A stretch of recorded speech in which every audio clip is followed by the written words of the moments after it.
Hello guys, another day, another vlog. So for today's video, kay magluto tag sudan para panihapon. Sa iyo di ko ning adtuan ni og merkado guys, kay namalit ko og karni. So nagpalit po dai kog carrots og patatas ana guys. Ang patatas tulo ka buok 75, then ang carrots 40. Nag-search ko dai guys kung saan pagluto ang apritada, pero lahi ni ako on version ni ako guys. Instead nga ketchup, ako aning sagulan og gata guys.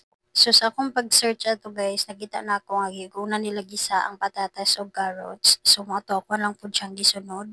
Dapat gani guys, mag brown brown na dapat ang patatas, pero ako na lang siyang gihaon kay what is first time na to, no? So mao to gisa na din ako ang sibuyas ug gahos, then gisunod na din ako ang karni guys. Then gipakupsan lang pud ako na siya, then gibutang na din ako ang patatas ug carrots, then pagkaluto na sa carrots ug patatas guys, ako na din gibutangan ang tuno guys.